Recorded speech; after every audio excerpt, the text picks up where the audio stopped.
Ladies and gentlemen, welcome back to another episode of Couple of Nukes. As always, I'm your host, Mr. Whiskey, and I am still celebrating my recent episode with Steve Wright, Japan to Jamaica, where, we were both in a different country than normally, and we celebrated global communication and connection. And now here I am about to have another episode about global impact. I think it's so important, and now more than ever, we have more resources and ability to make an impact wherever we go or wherever we choose to go. And there are a lot of places outside of our home country that need help, that need an impact, and not enough people are helping one another. We're so hell-bent on hurting one another and all these different feelings of racism and global difference. But today we're going to sit down and have a conversation about the need for support in human unity. So I'm very excited about this episode.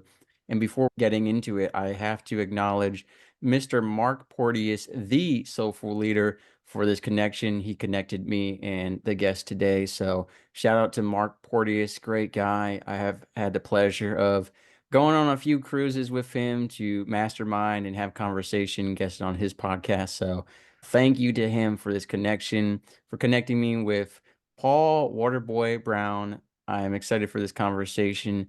Mr. Brown, could you please tell us a little bit about yourself? Absolutely. So grateful to be here. My life purpose is seeing the water problem fixed, the global water problem, such that everyone has their own system of clean water. My name is Paul Waterboy Brown, and I'm currently in the middle of a walk across the African continent to that end. And like I said, thank you for having me, Mr. Whiskey. For sure. Now, I want to start with your experience as a U.S. military service member, especially, how that impacted leadership and global perspective for you. Yeah, absolutely. I was in the Army for 6 years, 3 years enlisted, 3 years officer, infantry, both sides. It taught me a whole lot about planning, how to use time, and that it's really, really, really important to have a plan. And also, your plan sucks, meaning that you're going to get out there and it's going to unravel or something else is going to happen. But without a plan, you're not even going to get started, and there's nothing to even adjust from. I remember a big cultural impact happened right after I came back from Iraq, and in an officer training school. Our commander, for some reason, he was talking to us about litter. Because in various places that you go, sometimes in America, sometimes in other countries, you'll see litter. And he said to us, he said, don't judge those people for having litter. Like a lot of them are concerned about what they're going to eat today, like where they're going to get their next meal from, and also Mm, hoping to not get shot at or blown up. So generally, when you're concerned about where your next meal is or where you're going to get water or if you're going to get shot at, you're not as concerned about litter, and people start to take care of those things once their basic survival needs are taken care of. So that helped me to put that in perspective, and I don't like litter, and when I go places, no matter how clean or messy it is, I won't contribute to it. But a rule that I set for myself and my team as we walk across Africa is that we don't litter, and nor do we judge the same. So we're mm. not here to judge people for littering on their own land, but we're certainly not going to add to it, if that makes sense. For sure. And I think the perspective of, the concern over litter versus like, hey, they're trying to meet their basic needs. I mean, that's a huge perspective changer right there in its own. A lot of these countries that are struggling, especially financially and politically, people were like, why are the buildings so run down? Why are the streets so run down? And like you said, it's a matter of priorities, and I think a lot of what we think is a priority is actually a privilege. It's a privilege because we're able to focus on those things because we already know everything else is taken care of. And then, of course, you being both enlisted and officer is a huge leadership advantage. On my podcast, as an enlisted guy, I always jokingly say you're one of the cool officers, right? Because the cool officers were always enlisted first. Yeah. I even considered going officer at some point. So yeah, we always say you guys actually understand it, but you did get to see leadership from two different perspectives within the military, which I think is really important and impactful. And I really appreciate that you even had leadership who address that subject because plenty of leaders were just, when you get to another country, they can really impact how you see it. I actually had a conversation recently, and I've been talking as I'm here in Japan, a lot of military guys, the brief they get is go find a hot girl, get drunk, but stay out of trouble. Don't add or subtract to the population. There's very few leaders who are saying, hey guys, be respectful of this culture. There's a lot of history to take in, there's a lot of cultural differences to take in, and explore the country for what it is rather than this generational perpetuation and echo chamber of women and liquor, because so Yeah. many people that I talked to in the military. Anytime I said, hey, is this a good port of call? Is this a good base to be stationed at? Their answer revolved around women and liquor. It was never what Wow. is there to do or the history. And I think it really perpetuates certain perspectives on other countries and also perpetuates certain incidents that we see happen reoccurringly, especially Japan is infamous for military members causing trouble with raping, with sexual assault, with drunken behavior, right? And it's like, I've seen it pre-programmed though, and we need good men to set up as military leaders like, hey, this is what this place is about, not this. And I interviewed someone recently. They were like, you know what, Mr. Whiskey? I was in Japan for years. I couldn't tell you what it looked like outside of what was it, like the Airmen's Club on base, because that's where I spent all my time. And we really miss out on global perspective sometimes when we treat it as just like I've seen here some of the military members are like, because I'm just stationed here, I'm not going to interact with the culture or try to be a part of it. It's just a hotel stay. And I think that's a really wrong perspective to have. So I think it's really important that you have leadership who sets that up properly. And then another thing from the military that I do, like they said, have a plan, and if your plan fails, don't be a jerk. That was Yeah. step one. If your plan fails, don't just let it down spiral everything. And I think that's really That's important. right. And one thing I talk about, especially with veteran to civilian transition, is the military trains you to have a lot of backup plans. Working nuclear operations side, everything has safety backups and other countermeasures. Same when you're going combat deployed, you're going to have backup strategies. But so many veterans get out of the military with no plan or more so no backup plans. And I think Yeah. that's really important. So, looking at you had some global perspective within the military, but what led really to Africa to this idea of I'm going to walk across the entire place and help raise awareness for a global water crisis? The thing that got me into water from the jump, just being concerned about people getting water, period, was saying something dumb back in 2010. Mm. And the thing that caused me to come to this idea of walking across Africa to help more people get water was being criminally defrauded of about $1.5 million dollars that I didn't have. That was borrowed money by a friend in 2020. I can go down either one of those trails. The dumb thing that I said that got me into water, or the criminal defrauding that brought me to this walk. What do Well, you we'll want, do Mr. both Whiskey? in chronological order. Okay. 2010, I was still in the Army, recent Army officer, and I was on my favorite author's website learning about early Christian history. And I saw a book on there about giving to the poor, and I said, I don't want to hear about giving to the poor. I want to I want to learn about early Christian history. Mm. And then I was like, Paul, do you hear yourself right now? You are an idiot. You need that book. So I ordered it and it convicted me. It's one of my favorite books. It's called Through the Eye of a Needle. And the conviction that I left that book, I mean, it taught me a lot of things, but the main one was if I don't need it this month, then it needs to go to someone who does. And I then read a second book by the former president of World Vision. And that book taught me that there's still a billion people in the world that don't have water. And that if you just do a small amount of things to help a family solve their water problem, it helps them solve like all their other major problems. So that caused me to start giving to organizations that were doing systemic things to help people have permanent water solutions, like drilling wells, boreholes, and other things like that. And that shift also caused me to be outside myself and, oh, well, how am I going to provide for my future? Now I'm going to retire and other money and wealth and worry chasing things, and just got me more present with people who need some help today. Right. And I want to assume that the through the eye of the needle reference comes straight from scripture, correct? That's right. Yeah, the book is about what he calls the doctrine of non-accumulation. And he's talking about how, I think it was the rich young ruler or someone asked him about being saved, and he said how difficult it is for a rich man to be saved.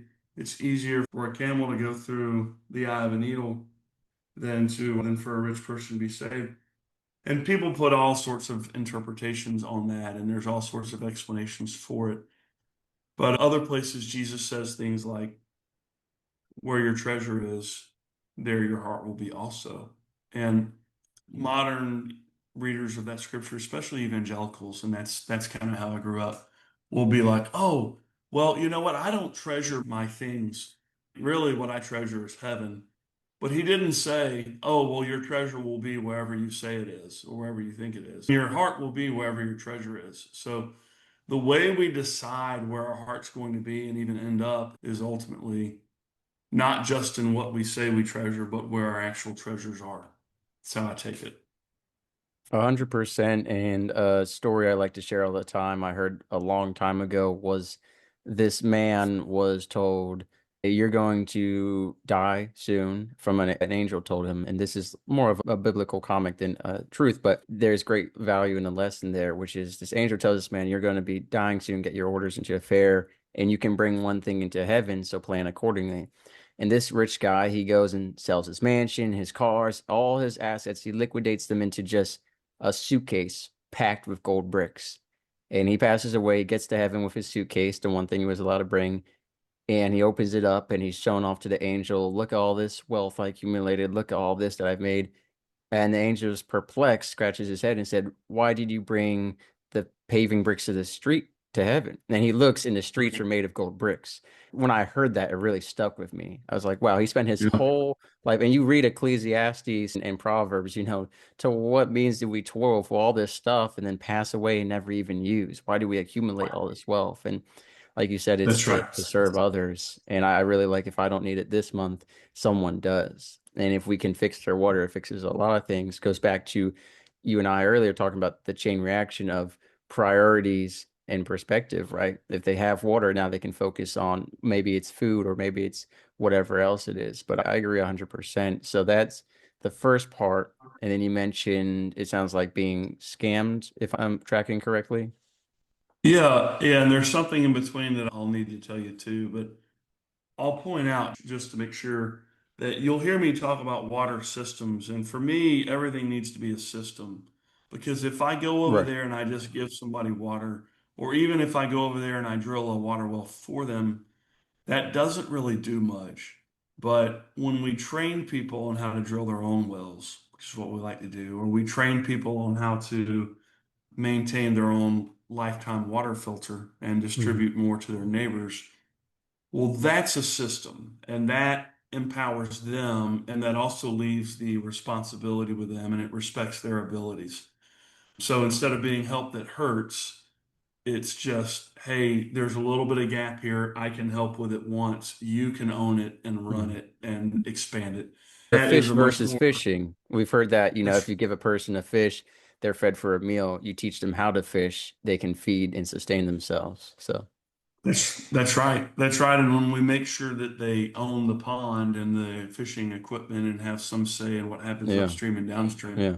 then their grandchildren are going to be eating for a lifetime Amen to and that. even helping others eat. So in between those two stories, in 2016, I went to my first real estate investors conference. And there was a guy on the stage talking about how you can be awesome and you can do real estate and you should buy my coaching program. And right about then, a guy just spoke to me and said, Paul, you're going to take care of this water problem in this generation. And Mr. Whiskey, you can have four thoughts at once, just like that. And they were. God, I don't have the net worth or network for that. I guess that's not my problem. If you're calling me to it, you'll provide. Three, it's already done. I've just got to walk into it. I didn't know the significance of walking into it yet, but that comes in. And then the fourth thing was I already knew that nothing good is done by just a single person. Like it's always done with teams, or in this case, teams of teams. And yet there's still a power. There's a significant power in one person stepping up and being like, yeah, okay, I got this. Here I am, send me. And I don't mean I got this in a, oh, it's all about me, but just somebody needs to take responsibility and coordinate and answer the call. And I didn't come up with a call. I would have never come up with this call. But I'm also not going to say no or let it go. So it's not something I would have ever chosen or even thought of, and yet I can't escape it and don't want to. So so I left that conference with this call of seeing the world's water problem fixed by 2035. And it didn't cause me to run off to India or African nations to immediately start helping people get water.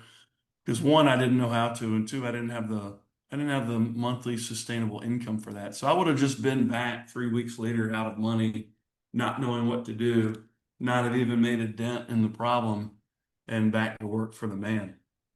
So it caused me to build a better real estate business than I would have with this positive pressure of if I don't do what I'm here to do, then a billion of my best friends might die or get sick. And I'm not being dramatic, those are actually the stakes. And I'm also not like stressed every single second, like, oh, another person died, because that's just that kind of guilt and pressure I don't think is meant for me to bear. But for Hmm. me to say, hey, over the course of the next 10 years, it was 20 years at the time, but 10 years have passed since I got that calling. Yeah, it's on me to make sure that as humans, we build systems for everyone's well of water. And it's seven of us looking out for one. And what I mean by that is the water problem impacts 1 out of 8 people. So, Mr. Whiskey, you've got systems of water. You're not worried about how you're going to drink today or bathe. I'm not either. There's five more people like that on this call. And then for the seven of us that have water autonomy, there's one person that doesn't. And they might have a choice between being thirsty or drinking water that will make them sick. They might Hmm. have a choice of, well, do I work today or do I spend, 3 to 8 hours walking to get water? And those are all impossible choices that I don't want anyone to make. But the point I'm making is if there's seven of us with water autonomy and there's one without, it's not that hard for the six or seven of us to work together to help the one. So this is an easy fixable problem. But anyway, so I left the conference. I built a better real estate company than I would have. I would have been satisfied with just one or two houses. This pressure caused me to do more and to know that it wasn't about me and building wealth. And so around 2020, the business had mainly freed up my time, which was the goal of the business. It wasn't to build, a big bank account. It was to get my time freed up for this work. And I was in my commercial banker's office. His name's Jeffrey. In walks this other client of his, and the banker says, "Oh, hey, Jim, this is Paul. You two should talk. Paul's life purpose is getting water to the poor." And Jim said, "Well, hey, buddy, I run 1 million wells, and we do just that. You should come with us when we go overseas to go train folks on drilling their own water wells." And so I was super excited about that God moment and provision. I agreed to. They taught me their method here in the States of reverse flow water well drilling, which is actually good for the aquifers, good for the environment. It's sustainable and it lasts. And then I got sciatica and I was in this excruciating pain, and all I could do is lay on my best friend Britannia's living room floor for like 6 weeks. And I would crawl to the bathroom, but all I could do was lay on my stomach. And I thought I'd never walk again at 41. And the pain was so bad I didn't care. I just wanted the pain to subside. And I did heal up from that. And the next year, I went to the field with 1 million wells to Malawi, Uganda, and India. And we trained folks in all three countries on how to drill their own reverse flow water wells. And at that same time, a friend of mine was criminally defrauding me and 200 other investors and himself of about $50 million. And we found out about it in 23. He actually got the feds involved himself and told on himself and his partners who were lying to him and us. And the whole thing unraveled, and a lot of people lost money. And like I said, I was on the hook for about 1.5 million. And again, I've never had just a pile of $1.5 million. Like I believe Right. in deploying that into something that will produce or giving it to somebody who needs it or both. But I had borrowed that money to invest with them through business loans and such. And my things, the properties and the accounts associated with them were protected each in their own trust. So I didn't actually own them, so they weren't actually subject to seizure or lawsuits or whatnot. So it wasn't as bad as it sounds, but at the end of 2023, I still felt stuck and stopped in my life purpose. And I asked myself a question, what's the biggest thing I could do to get unstuck, to move forward anyway? And I saw this map on Facebook called The Longest Road in the World to Walk, and it was a map from Cape Town, South Africa, up to Eastern Russia. And people were on there like clowning Africa and saying how you wouldn't get out of the first two countries alive. And I thought, well, I've been there several times. I've worked there. I've lived there. Actually, it's when you leave the continent that the wars start and the major risks add up. But I said I could do that. I could walk Africa. And then along the way, it became, well, I can walk Africa to raise awareness and funding for water access. And then as we've walked it, we've learned and realized that we're meeting local people along the way and we're training them up as local water team leaders. And we're adding more and more skills to train them on. But the point I'm making is the walk is a survey, and the walk is getting there, it's presence. We're there with them. And then when we meet the locals, it's not me to go fix their problem. It's not me to go hand them something that was caretaking. It's on me to say, hey, you've got this small gap in technology and maybe knowledge and maybe equipment. Let me help you shore that up once and show you a system that you can sustain for your people and your descendants. And fix it once, and now you've got a system. And that is working. So far along the way, we've helped 55,000 people gain access to water permanently for them and their descendants. And we've been able to do that for about $1 per person, which is staggering, that value, at least to me, that this problem can be fixed for near $1 a person. Even sometimes, like if not as many people come to the solution and it's $10 per person, well, that's still a great value, $1 to $10, and somebody's got their water problem fixed permanently and for their descendants too. For sure. So you've been walking across Africa. Where are you at with that journey?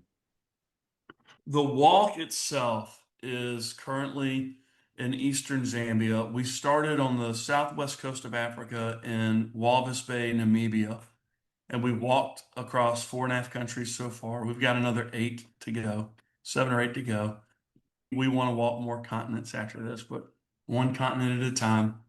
And some might think this a little strange that I'm having this Zoom call with you from East Texas at a friend's house while I'm claiming to walk Africa.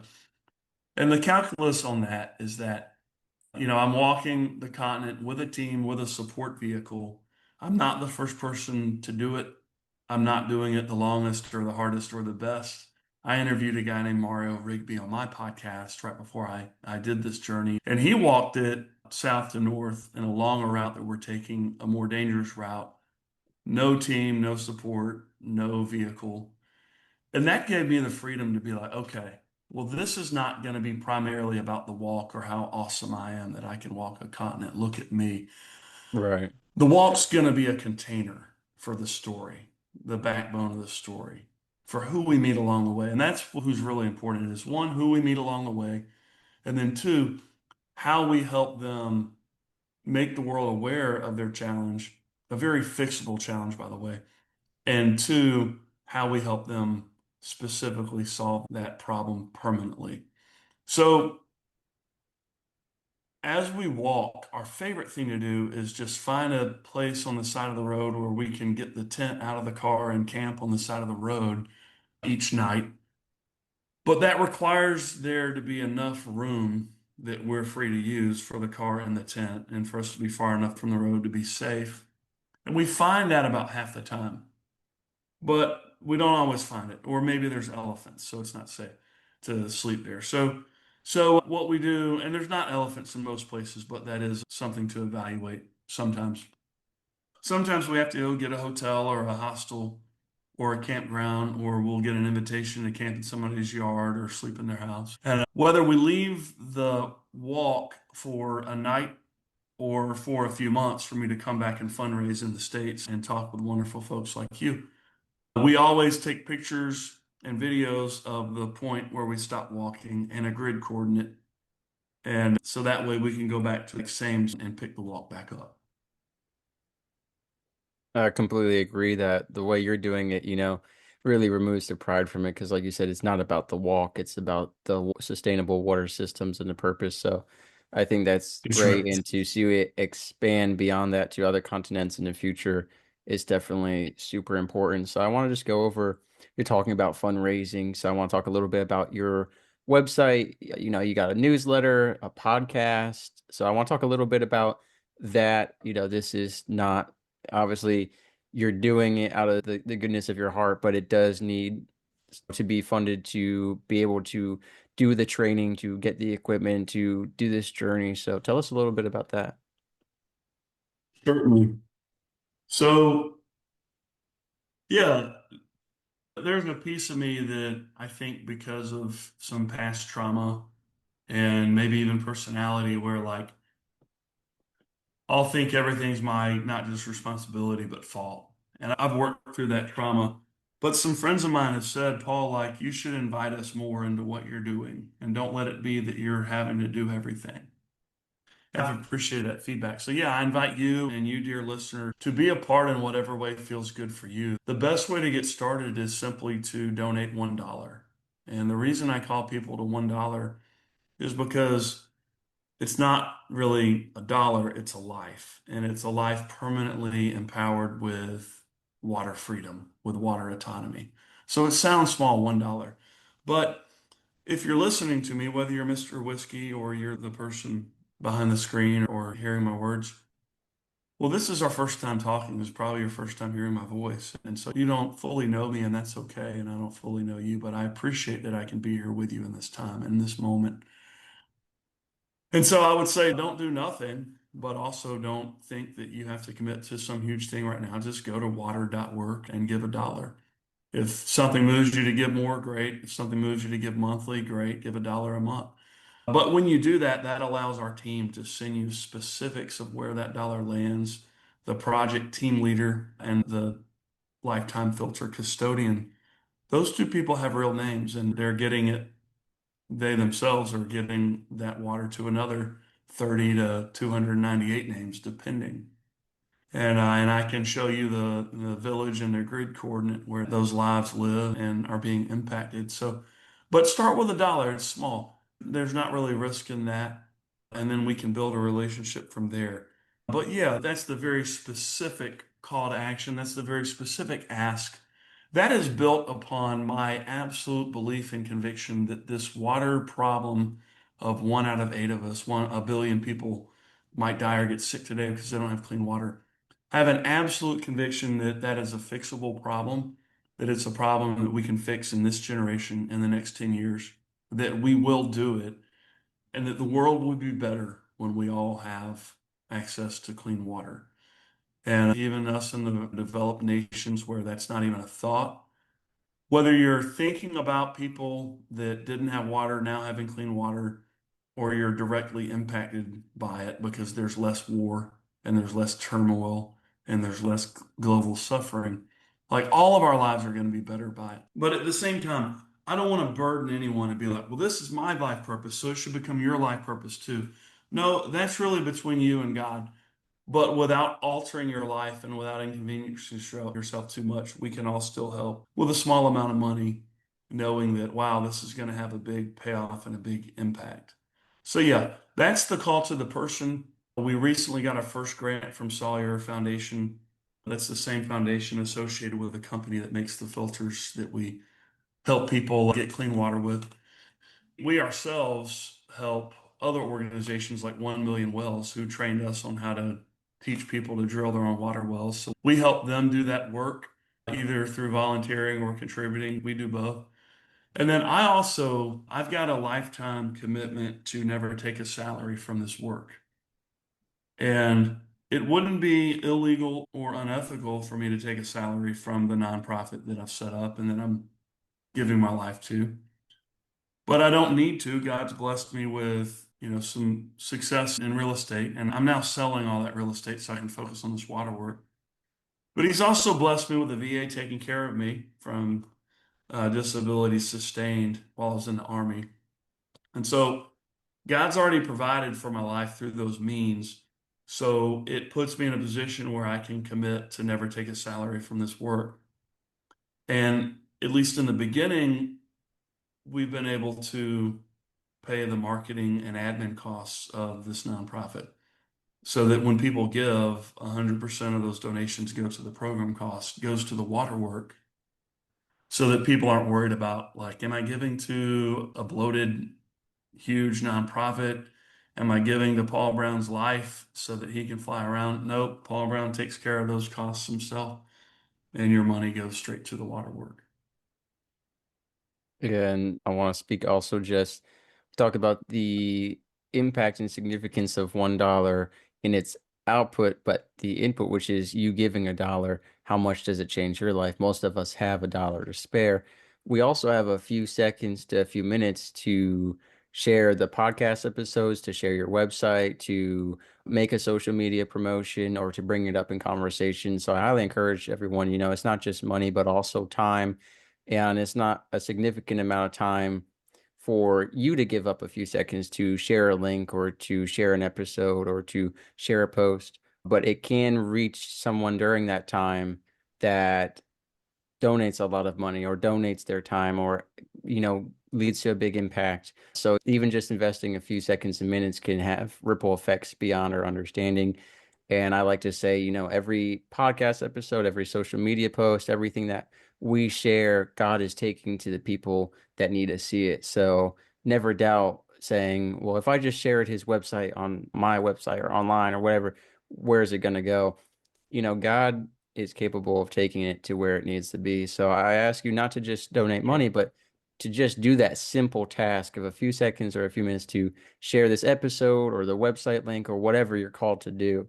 And I think that's something really simple that we can all do, that it's really easy to do, but can have a huge impact as well. And then I want to mention also, you talked about the newsletter and the podcast. How are they directly related and what kind of information is coming out of those?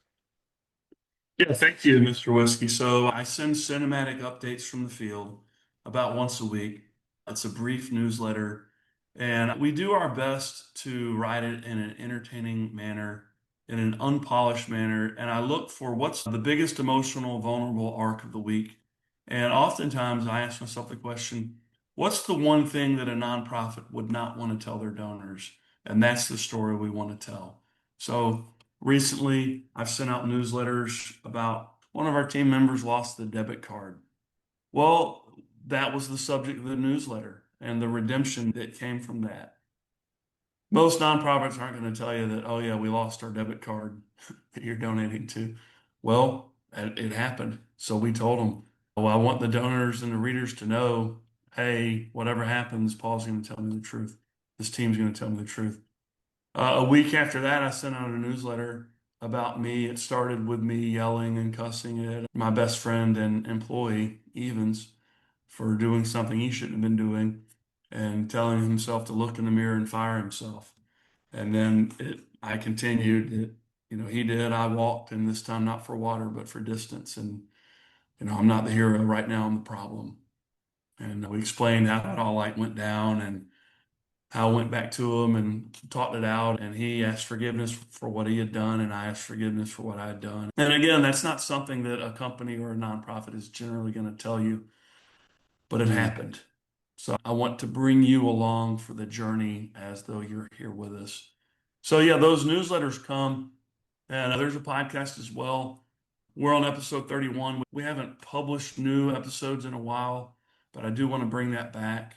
But whether it's the newsletter or the podcast or like I'm Paul B. Walking on most social media platforms.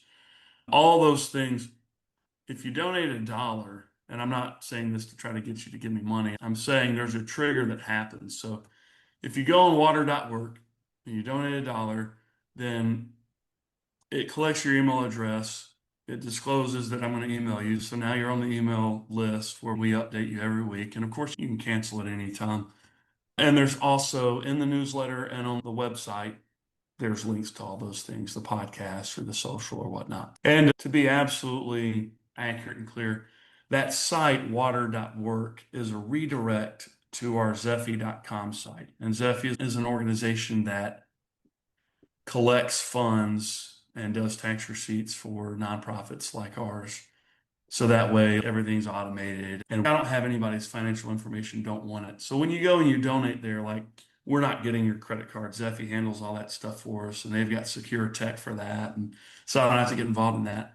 If you want to first look at our actual main website, it's at waterwalk.co. So that's waterwalk.co, not .com. That'll take you somewhere else.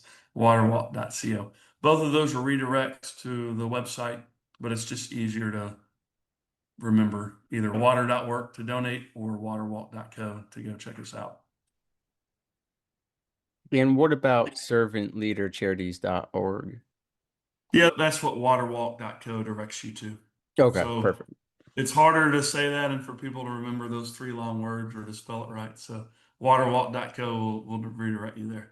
Okay, yeah. So all walks lead to water. So yeah, no, that's That's right. that's awesome. And I want to thank you for what you're doing as well as, your time today to help share this out. I think a lot of people take for granted advantage water. As we were having our conversation, I thought about how many times today did I go and drink a clean glass of water? And it was a lot. I drink a lot of water to be honest. And it really That's put it good. into perspective for me though. I was like, wow, I've had more glasses today than some people have had in the past month or week. And to think about that, it really did have me just kind of like really, it was really humbling, to think about how many people don't have water, not just a lack of water, but the desperation to drink water that has diseases, bacteria, or pollutions in it, as you mentioned earlier, which many people don't realize it's not just about not having water. It's about having to resort to water that's dangerous. And I think we often forget that part. So I really appreciate you bringing that up for everyone to reflect on. Like you said, $1 a month or a day or whatever it is can have such a huge impact. And I think we should all reevaluate what we're doing. And I love, not to bring up the comparison game, but looking at like if you donate $1 a month, that's maybe one fast food meal less for the whole year. Like looking at how expensive things are and how much money we spend on luxury items and hobbies, I think it's really an eye-opening perspective sometimes to look back and look at how much what we have can do for what we won't really honestly miss or lose. So I think it's important. So I encourage everyone to check out. We're going to have all those website links you mentioned in the description below for people to check out your website, the newsletter, the podcast, and the ability to donate. And then, of course, they can keep up with you on that and your social medias to see how the walk is progressing. One thing I want to clarify before we close out here, is there an active invitation for people to join your team and be a part of the walk? Is there special training required? How does that work for anyone listening who wants to be boots on the ground? There is at this point that is open. And so I told you I'm Paul B. Walking on most socials, so you could DM me there. I don't see it as often just because I don't want to be distracted with social media and the dopamine hijacking Yeah, that yeah, goes on there. yeah. But we do post regularly, and probably a faster way to get a hold of me is when I send you a newsletter, which again, if you donate, you get added to it. But when I send you a newsletter, if you hit reply, I read every single reply and I respond to every person that replies. And so, yeah, if something moves you, you want to come join us, you want to drop in for a few days or a few weeks, or you want to figure out some kind of way to join the team, hit reply, tell me that, and we will figure that out. There were times where we talked about doing that as almost like selling that like an experience. And we may come to that. And when I say selling, I'm talking about like a donation package. But because you asked that and we haven't formally set that up, then that gives you, dear listener, Mr. Whiskey, it gives your audience, if they're moved in that and they want to explore that, then they are welcome to do that and might want to do so before we monetize it. Mr. Whiskey, let me ask you, and thank you for asking me that. What can I or Walk for Water do for you and your audience? I think you're already doing a service because my mission is to serve God and others. And you guesting today is spreading that wealth of information on how people can make impact around the globe through their lives. So you've already done what I would want you to do, which is serve God and serve others. So I think you've done a lot. I might drop in to Africa with you one day to do some social media coverage and live podcasting. We'll see.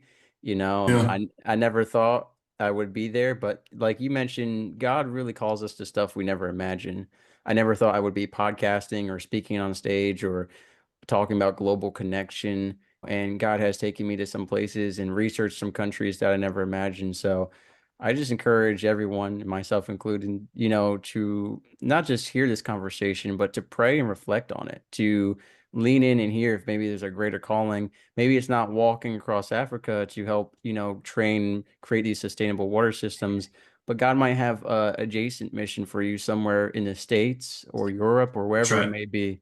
And I encourage everyone to try to hear that. In the recent episode on Global Connection, Japan and Jamaica, Steve Wright and I talked about people are having a hard time hearing God because we are so distracted. You mentioned it yourself, the dopamine high of social media and the doom scrolling, I will say crisis going on where people are addicted to their phones on the toilet, eating breakfast, wherever they go, walking around the city. I went out to eat last night by myself here in Japan, and so many people were sitting together in groups on their phone. No one was looking at each Yeah, other. It's crazy. People bump into me at the train station because they're on their phone. And how are we supposed to hear God if we always have AirPods in or have our Bluetooth in, whatever it is, right? We need to unplug and have moments of silence from social media, from music, even from podcasts, right? To be discerning and to hear God's calling. It's not just when we're that's right. praying. God speaks to us throughout the day, not just when we're praying, but sometimes He's trying to nudge us in a direction because of something we heard or saw or because of the silence. And so I encourage everyone to not just hear this conversation, but to reflect upon it and pray on it. So thank you for your time today, for guesting, and for what you're doing. I hope you reconnect with you on the podcast as your journey progresses. Like you said, you still got quite the walk to do, and more importantly, quite the amount of people who don't have water. And like you said, this is a fixable solution. There's so much water, there's so many people with money, with water. It's about sharing. It all comes back down to it, not just with water, but with so many financial issues facing people across America and the world. We've got so many people with so much money, and we are called to distribute and give. So I encourage everyone to do that. And again, thank you for your time today. Thank you. Thank you.